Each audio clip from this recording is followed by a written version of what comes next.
Muy bien, ahora sí vamos al tema de esta mañana, que lo llamé focalizados en nuestra meta. Cuando uno lee los evangelios, nota algo. Por un lado, si los analizamos en profundidad, vemos que Jesús tenía una meta clara de la cual nunca se desviaba. Él siempre tenía claro a dónde debía llegar y avanzaba en esa dirección. Pero si uno lo lee un poco más ligeramente los evangelios, se da cuenta que cada día Jesús se encontraba con un montón de situaciones que no eran algo programado. Se encontraba con la procesión que llevaba un muerto, se encontraba con un leproso, se encontraba con un ciego, se encontraba con alguien que discutía con él. Y en todo eso que la Escritura marca, Jesús terminaba siempre dejando una enseñanza. La Escritura está llena de lo que llamaríamos imprevistos o situaciones diarias no programadas, pero que Jesús las afrontaba cada día, y de cada una de ellas uno extrae muchísimas enseñanzas, que era lo que Jesús mencionaba en esa oportunidad. Y lo que hoy quisiera de alguna manera señalar es cómo lo que cada día acontecía, que era no programado, hacía que Jesús lo encare, lo resuelva, pero nunca perdía la dirección a la que él apuntaba. Por eso hoy les puse ahí en la invitación traer Biblia. Generalmente uno está tan acostumbrado a que le llegue en WhatsApp que cuando ve el que ya sabe lo que lo pasa sin leer. Pero ahí mencionaba que traigan Biblia, ¿por qué? Porque me gustaría justamente hacerles ver cómo al leer un poquito rápido la Escritura, uno simplemente no se da cuenta de estas dos cosas y de alguna manera señalar que bueno es prestar atención a ciertos versículos que indican cómo actuaba Jesús. Lo que yo concluyo al leer la Biblia de esta manera, o sea, al ver que Jesús cada día tenía casos que se le presentaban sin que lo pudiera anticipar, pero por otro lado que siempre apuntaba a lo que él entendía que era su meta, lo que concluyo es que cada mañana Jesús se disponía a hacer la voluntad del Señor para lo que aconteciera en el día, y sin perder de vista cuál era su objetivo definitivo hacia el cual él marchaba. Y esto entiendo que debe ser algo muy aleccionador para nosotros. Nosotros en general tenemos ya el día previsto. Cuando uno se levanta en la semana, ya tiene previsto lo que va a hacer en el día. Cuando algo nos distrae de eso o se nos presenta algo que nos hace cambiar de rumbo, ¿qué nos pasa? Nos molestamos bastante. Yo no encuentro que Jesús se molestara por todas las interrupciones que él recibía a diario. Evidentemente entendía que todo lo que él vivía estaba en la voluntad de Dios. Creo que la realidad es que todos necesitamos que nuestra vida tenga sentido, y tenga sentido de misión, de dirección, de propósito. Y por eso nada mejor que aprender de Jesús. Creo también, y esto quiero señalar, por lo menos a mí me pasa, que es fácil distraernos con lo urgente y dejar de lado lo importante. O sea, perder de vista qué es lo más importante por atender siempre las urgencias. Por lo menos a mí me pasa. Quiero tener siempre todo tan bajo control y todo bien estructurado y que nada se pierda y que todo esté correctamente hecho, que a veces ocupado en que todo sea así, uno pierde de vista que hay cosas más importantes en las que tenemos que ocuparnos. ¿Por qué digo que es fácil distraernos de lo urgente? Por ejemplo, puedo pasar poco tiempo con los hijos por estar muy ocupado en crecer laboralmente.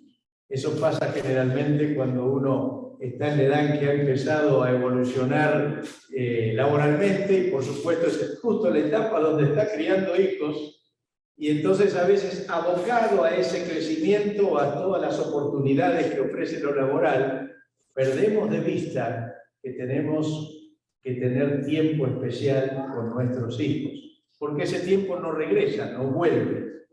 También, a veces muchos tienen actividades que las hacen solos, sin su familia, y les gusta tanto y lo hacen tan seguido que en realidad dedican más tiempo a una actividad solitaria que a pasar tiempo con su familia.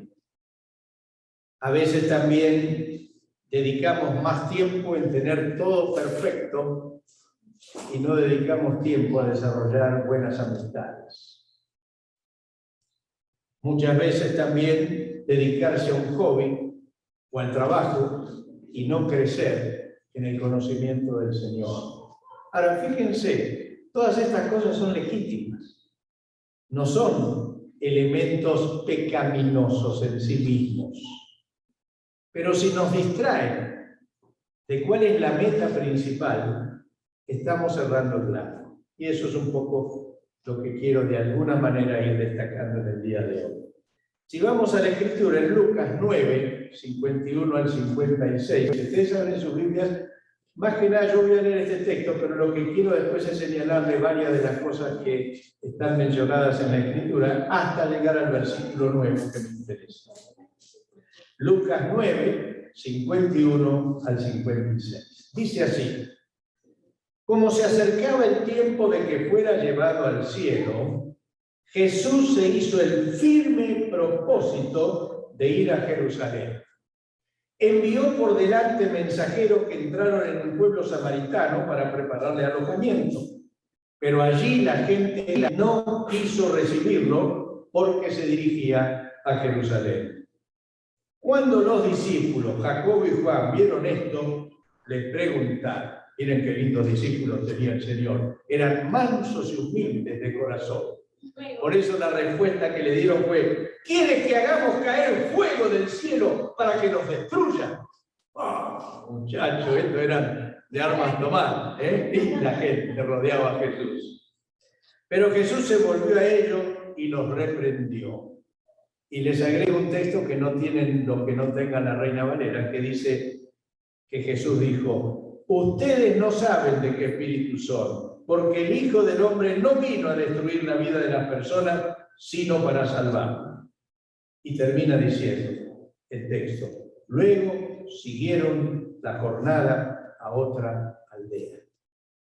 Qué interesante. Jesús sabía que era su último tiempo, la meta era llegar a Jerusalén, pero algo ocurrió en el interín. Se ve que el diablo no quería que Jesús fuera en la cruz y Jesús no quería evitarla.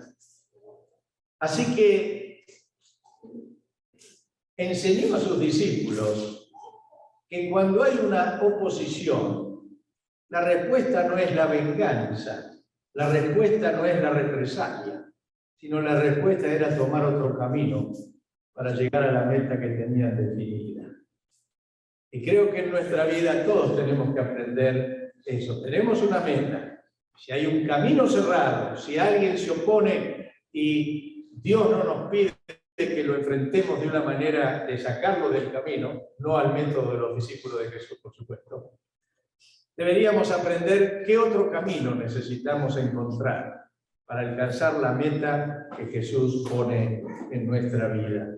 Es interesante que Jesús no cambiaba de meta, lo que adaptaba la manera de llegar mejor a ese lugar cuando había una oposición que quería impedírselo. Él miraba un poco más allá del hecho concreto, miraba lo que Dios esperaba que haga con su vida y qué esperaba que haga con aquellos que tenían como discípulos.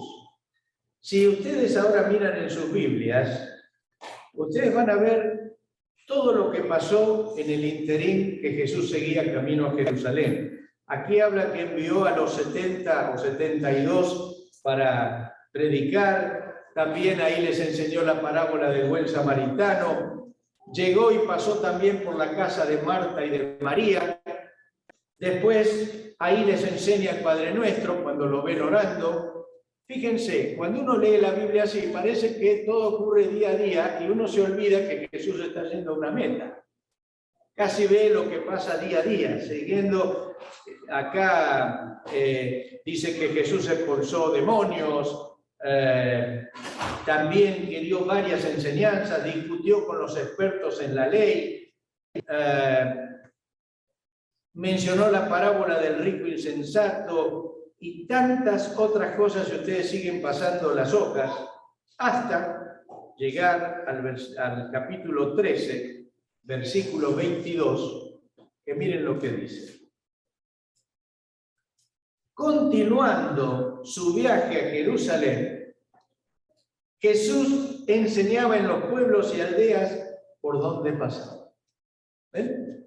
Todo lo que pasamos de esos capítulos, que simplemente les echamos una mirada, cuentan situaciones diarias que vivía Jesús. Pero en un determinado momento el relato vuelve a decir que Jesús estaba continuando su viaje a Jerusalén. Todo lo que acontecía en el medio no lo detenía. Sí actuaba con cada cosa que encontraba, pero no detenía de su meta. Él relacionaba su día a día con su meta definitiva. Día a día él predicaba, él enseñaba, echaba fuera demonios, enseñaba a sus discípulos, hacía apologética con los que conocían la ley, pero nada de eso lo desviaba de la meta principal, que era llegar a Jerusalén. Él todos los días proclamaba las buenas nuevas, enseñaba, sanaba, pero no dejaba de avanzar hacia su objetivo. ¿Y saben qué? Cuando uno tiene actividades con un claro objetivo, su vida tiene propósito. No es que vive a la que sale. Jesús no vivía a la que salía. No es que cada día enfrentaba lo que tenía que vivir y bueno, mañana veré qué pasa.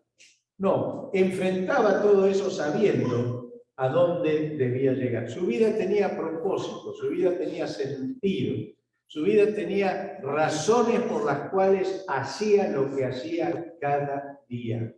Y esto debe ser para nosotros importante, porque cuando nosotros tenemos claro a dónde debemos ir, o qué debemos hacer, o a dónde debemos llegar, ninguna cosa que se nos oponga, ninguna situación de la vida, sea una enfermedad que nos detenga por un tiempo, sea una imposibilidad económica que también por un tiempo no se dé, aún con todo eso no claudicamos de llegar a la meta que tenemos asignada por el Señor.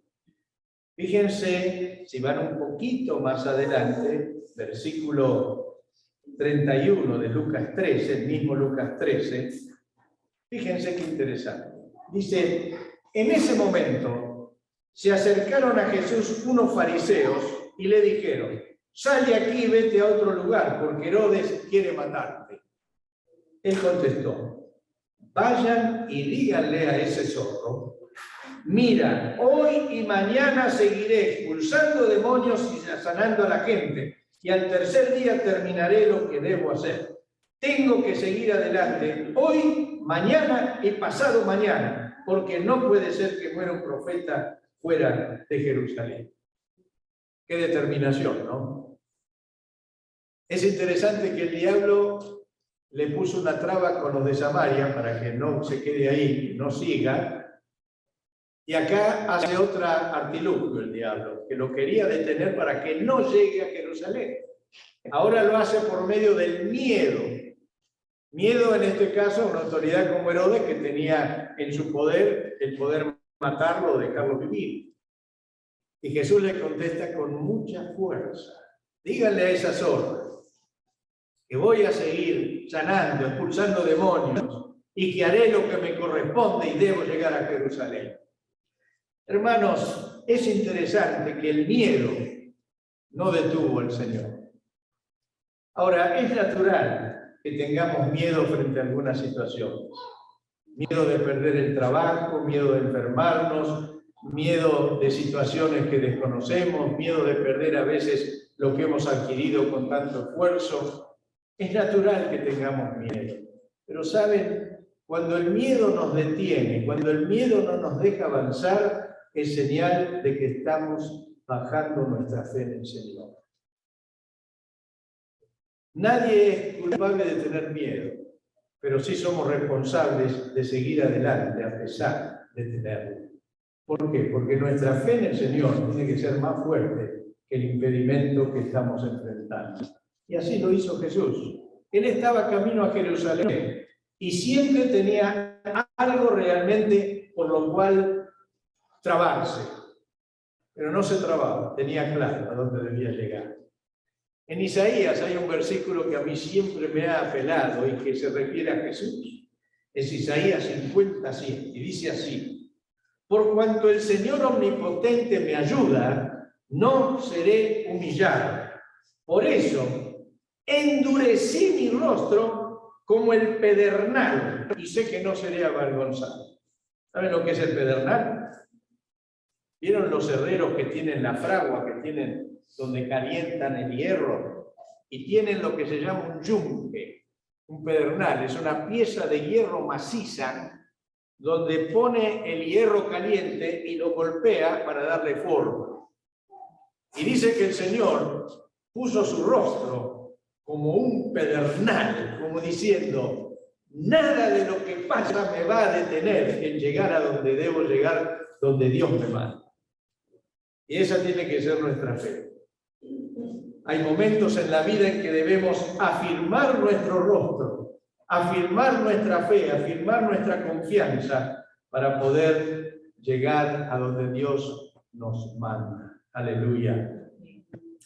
Recordemos que el miedo podemos sentirlo, pero no puede ni paralizarnos ni detenernos, porque nuestra fe en el Señor tiene que ser aún mayor. Si ustedes van pasando las hojas, van a ver todo lo que sigue que va haciendo el Señor.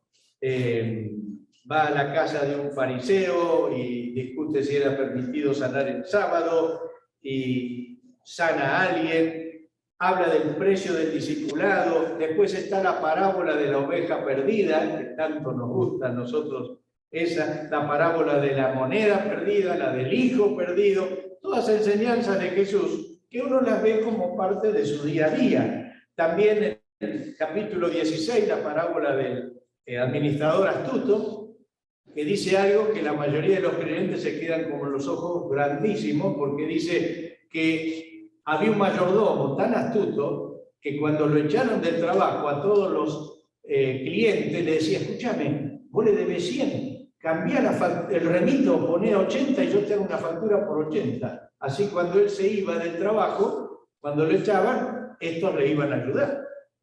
¿Y qué dice la Escritura? Que el Señor le dijo, dice que el Señor lo alabó. Dice, ¿cómo lo alabó? Por hacer una corrupción lo alabó. ¿Cómo lo va a alabar? ¿Quién puso eso en la Biblia? Pero ¿qué quiso decir el Señor? Después dijo, son más astutos los hijos de las tinieblas que los hijos de luz, como diciendo, este se hizo, digamos, para que lo ayuden cuando lo echen. Dice, ustedes tienen que hacer tesoros en el cielo, gastar lo que tienen, hacer como este astuto, pero gastar la fortuna en aquellos que necesitan entrar al reino de Dios para que puedan tener tesoros en el cielo. Eso es lo que quiso decir el Señor, no alabar que éste había hecho semejante viveza. Pero ahí sí sigue todo el resto del capítulo. También está la parábola del rico y Lázaro y tantas otras cosas. Sanó a 10 leprosos y ahí es donde quiero hacer énfasis. Capítulo 17 ahora. Fíjense lo que dice. Todo lo anterior no menciona nada del viaje a Jerusalén. Menciona todos hechos circunstanciales en la vida de Jesús. Pero al llegar a 17:11 dice, un día, siguiendo su viaje a Jerusalén. Interesante. Jesús pasaba por Samaria y Galilea cuando estaba por entrar a un pueblo. Salieron a su encuentro 10 hombres enfermos de lepra. Aquí la Escritura otra vez vuelve a hacer énfasis. Está diciendo, ven, hay un hilo. que va mostrando cada tanto que Jesús seguía su camino, seguía su camino. Cada día tenía una cosa diferente, cada día algo se le surgía que quería impedirle o necesitaba quedarse para ayudar a los que allí estaban. En este caso, siguiendo a Jerusalén, salen 10 leprosos y ustedes conocen, Él los manda que vean al sacerdote, uno solo, todos fueron sanados, pero uno solo volvió. Y dice el versículo 15, uno de ellos, al verse ya sano, regresó alabando a Dios a grandes voces. Cayó rostro en tierra a los pies de Jesús y le dio gracias, no obstante que era samaritano, no era judío. ¿Acaso no quedaron limpios los 10? Preguntó Jesús. ¿Dónde están los otros 9? ¿No hubo ninguno que regresara a dar gloria a Dios excepto este extranjero? Levántate y vete, le dijo al hombre. Tu fe te ha sanado. Ahora, ¿qué es lo que quiero resaltar? Que Jesús, a pesar de estar yendo a su meta, no pasaba por alto la necesidad que encontraba en el camino. A nosotros nos es fácil hacer la vista a un lado cuando tenemos algo que tenemos que hacer y justo nos interrumpe alguien que tiene una necesidad inmediata. Es interesante que Jesús gastó su tiempo en hablar con ellos y esperar que vuelvan.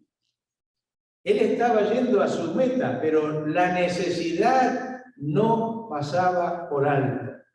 ¿Se acuerdan? Lo mismo pasó cuando llegó a Jericó, que había un ciego que le gritaba, Jesús, hijo de David. Y los discípulos se hacían todos los tarados como diciendo, callate, no molestes al maestro. ¿Y quién fue el único que se detuvo? Jesús. Y ahí llamó al ciego y lo sanó. ¿Por qué? Porque no importa que él estaba yendo hacia una meta, eso no lo iba a detener, pero sí cuando había una necesidad, se ocupaba en suplirla. Realmente la necesidad no debe desviarnos de nuestra meta, pero alcanzar nuestra meta no nos exime de atender las necesidades que encontramos en el camino. Todos quisiéramos llegar a la meta diaria o a la meta mensual o a la meta del año lo más rápido posible. Todos quisiéramos alcanzar lo que estamos yendo a obtener de la manera más rápida y sin inconvenientes. Pero por eso dije al principio que seguramente Jesús cada día se levantaba con un corazón dispuesto y decir, Señor, no sé lo que el día va a traer hoy, pero acá estoy. Si es sanar, sanaré. Si es cubrir una necesidad, la voy a cubrir. Si es escuchar a alguien que necesita desahogarse, voy a parar y detenerme. Señor, si alguien se me opone, voy a tomar otro camino. Y así enfrentaría cada día. Casi parece como una falta de planificación, ¿no les parece? Para alguien como yo sería una falta de planificación del día. Tengo mi agendita todas las 24 horas puesta lo que debo hacer. Ese día y los días siguientes. Puedo hacer la historia de mi vida porque tengo las agendas desde el 2000 o 1900 con todo lo que viví cada día hasta el día de hoy. Así que cuando leo los evangelios digo, Señor, ¿vos qué se te ocurre vivir así? ¿Cómo vas a vivir así? Y encima no escribía nada. Lo único que escribió lo hizo con el dedo en un problema y no quedó escrito. Ay.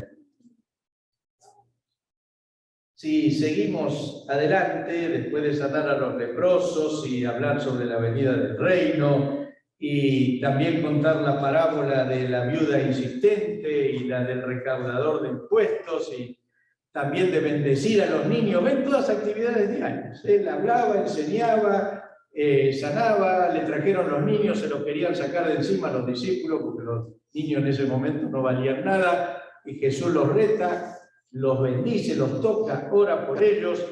Viene también, ¿se acuerdan del joven rico, ese que vino corriendo y se puso a sus pies y le dijo, ¿qué haré para tener la vida eterna? Y Jesús se perdió semejante discípulo para la iglesia. ¿Usted se imagina los días de ese? Perderlo así. Yo lo hubiera ido acompañando hasta que el pobre muchacho la entienda. Pero Jesús lo despidió ese mismo día. La verdad que no estoy de acuerdo con Jesús. ¿Qué le parece a usted? Muy bien. Sigue ahí entonces después, y en el versículo 31, otra vez vuelve la Escritura a indicar que estaba Jesús, a dónde estaba yendo. Lucas 18:31 dice, Jesús tomó aparte a los 12 y les dijo, ahora vamos rumbo a Jerusalén. Interesante, ¿ves? Él no perdía de vista el objetivo. ¿Dónde se cumplirá todo lo que escribieron los profetas acerca del Hijo del Hombre? Ahora, si usted lee un poquito después, dice, ¿por qué perdés el tiempo con estos 12 tontos? Porque mire lo que dice el versículo 34. Los discípulos no entendieron nada de esto. Les era incomprensible, pues no captaban el sentido de lo que hablaban. ¿Sabe lo que me dice eso? Que Jesús no quería ir solo. Quería ir con sus más cercanos, aunque no entendieran. Siempre Orwell decía que caminar solo hace que uno llegue más rápido, pero caminar acompañado hace que uno llegue más lejos. Y esa es la realidad. No importa que ellos no entendían, pero eran sus más íntimos. Y él les transmitía lo que entendían, aunque ellos no lo entendieran. Y tenía paciencia para que lo acompañen a la meta que tenía disponible. Toleró que no lo entendieran. Puse aquí algunas cositas. Avanzamos a nuestra meta aunque no entendamos todo lo que ocurre. Transitamos el camino acompañado por nuestro entorno más íntimo, nuestra familia, nuestros hermanos. Acompañamos nosotros a otros que tienen que llegar a su meta. Vivimos de tal modo que, como Jesús dijo, se cumpla toda la voluntad del Señor. Obviamente para esto uno tiene que saber a qué apunta la vida. Obviamente para esto uno tiene que tener claro cuál es el objetivo final de su vida. Pero precisamente eso hace que debamos encontrarlo, que debamos saber en el Señor para qué vivimos, hacia dónde quiere que vayamos, en particular cada uno de nosotros, y que evidentemente no es algo que debamos hacer solos. Si después siguen leyendo, ven que hay un mendigo que recibe la vista, eso cuando llegó a Jericó, lo que conté antes. Después también está el caso de Zaqueo, que Jesús está entrando a Jericó y hay una multitud, y pasó el tema con Zaqueo, y así bastante. Y después, si llegamos, él llega a Jerusalén, y en el versículo 41 vemos algo interesante. Dice así, Lucas 19:41. Cuando se acercaba a Jerusalén, vio la ciudad y lloró por ella. Jesús fue consciente del mal que había en aquella ciudad. Y a veces yo me pregunto si soy consciente del mal que nos rodea. La mayoría de nosotros tenemos un pasar tan bueno, tan cómodo, tan grato, tan protegido, que casi, por lo menos lo que yo siento para mí, vivo como en una burbuja donde miro como una película el mal que ocurre afuera. Yo no sé si les pasa a alguno de ustedes. Pero Jesús fue muy consciente del mal que había donde él llegaba, a su meta. Y la realidad, por lo menos para mí, es que quisiera estar mucho más consciente del estado de nuestra sociedad y qué hacer para ser sal y luz en esa sociedad. Y también muchas veces me pongo a pensar, si somos conscientes del mal que enfrentan nuestros hijos y nuestros nietos en esa sociedad. Ellos no tienen el antecedente que tenemos nosotros de toda la enseñanza. Son nuevos, están con su mente en blanco, no conocen toda la Escritura, no tienen todavía una relación cercana al Señor.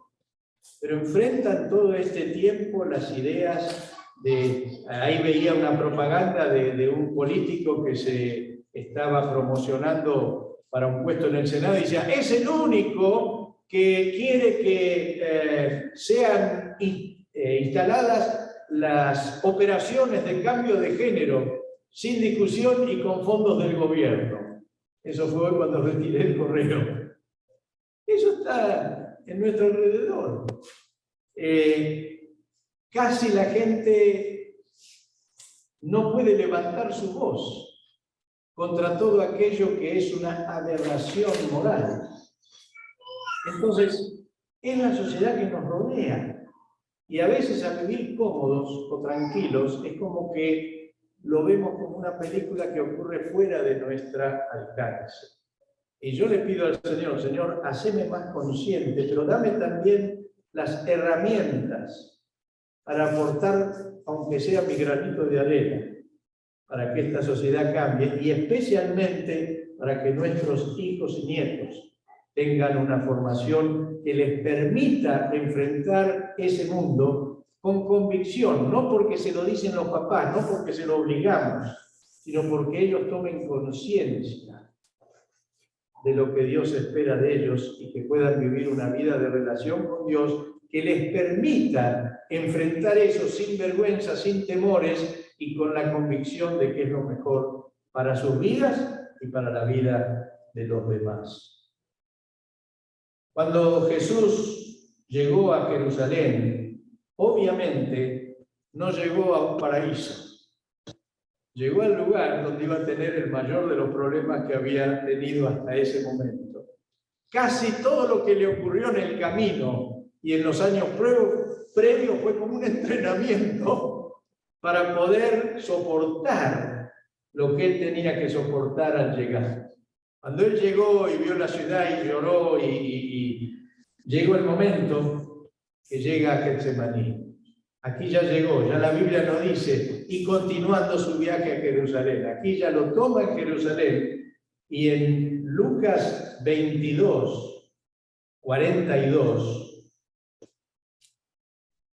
menciona la gran prueba de Jesús, que para mí fue mayor que la de la cruz, Getsemaní, donde él debe asumir el mal de toda la humanidad, desde Adán hasta que exista el último hombre. Toda la maldad, la basura, las traiciones, en fin, toda la podredumbre del ser humano estaba simbolizada como en una copa, dice ahí. Y el Señor Jesús le dice, Padre, si quieres, no me hagas beber este trago amargo, pero no se cumpla mi voluntad, sino la tuya. Él había ido a Jerusalén para eso. Él sabía que esa era su meta. Había llegado. No era fácil, pero no desistió, porque sabía que ese era el propósito de Dios para su vida. Es interesante recalcar que no le fue fácil superar esa prueba. No la superó como Dios, no la superó con el poder de Dios, la superó como un ser humano lleno del Espíritu Santo. Y en Mateo 26, 38, eso no lo registra Lucas, lo registra Mateo, dice Jesús, se acerca a sus discípulos y le dice, es tal la angustia que me invade que me siento morir. Les dijo, quédense aquí y manténganse despiertos conmigo. Es una de las pocas veces que la Escritura enseña que Jesús abre su corazón en la intimidad a sus más cercanos. Está diciendo, mi angustia es de tal manera que realmente me siento morir. ¿Y qué hicieron los muchachos? ¿Se acuerdan? Siguieron durmiendo. Ahora es interesante algo, ¿no? 3 veces dice que fue Jesús a despertarlo. 3 veces le dijo lo mismo. 3 veces, ¿cómo lo encontró? Durmiendo. Y la Escritura no dice que se enojó. Evidentemente tenía un carácter un poquito mejor que alguno de nosotros. Usted se imagina si usted llama a un amigo íntimo y dice: che, mira, mi hijo está por morir, lo van a operar. ¿Me acompañás a hablar con él? Sí, sí, quédate tranquilo que ya mismo oro por él. Y lo llaman a usted del hospital y le dicen que está grave, y usted llama a su amigo y no puede atender. Lo llama y ¿qué? Se había dormido. Dicen: ¿cómo te dormiste? ¿Estás orando por mi hijo? Por favor, ya. Sí, sí, sí, sí, ya. Y 3 veces pasa eso y 3 veces el amigo se duerme. ¿Cómo tomaríamos eso? ¿Qué les parece? Sin embargo, Jesús comprendió que esa copa estuvo esperándolo al llegar a la meta y que esa era la voluntad de Dios y que esa era la cruz que él debía llevar, no otro. Por eso tenemos que entender que la cruz es el estilo divino para nuestra vida. Y es el estilo de vida más feliz que podamos vivir, aunque tengamos que enfrentar situaciones muy, muy difíciles. Jesús, en su camino a Jerusalén, vivió mostrando exteriormente una vida que ejemplificó la cruz interior que llevaba. Lo que él hacía hacia afuera era lo que él era adentro. Y esa es la parte que nos toca a nosotros. Jesús mostró la sustancia de su naturaleza humana, transformada, llena del Espíritu Santo. Concluyo. La meta de nuestra vida es el propósito que Dios nos asignó antes de que nazcamos. Cada uno tiene que encontrarlo. Por supuesto, todos sabemos que la meta es amar al Señor, alcanzar la salvación, hacer bien a los demás, amar al prójimo como a uno mismo, amar a Dios por sobre todas las cosas. Eso es lo genérico que todos tenemos que tener y hacer.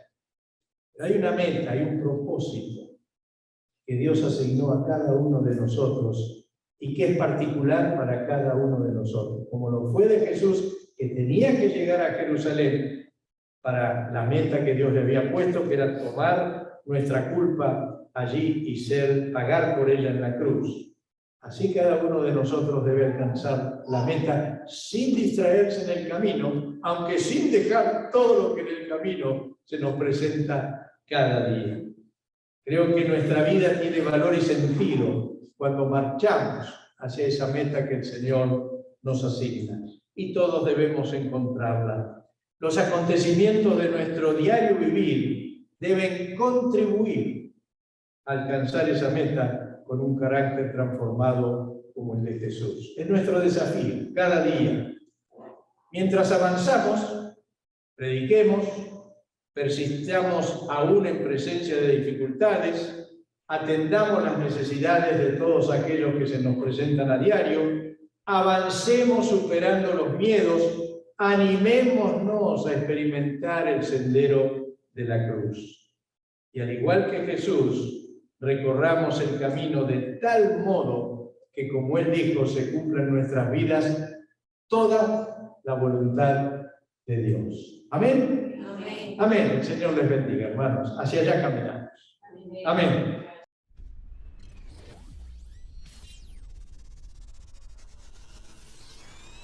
Te despedimos hasta la próxima. Un abrazo de tu familia, de la comunidad cristiana global. Somos familias, no importa el lugar del mundo donde te encuentres.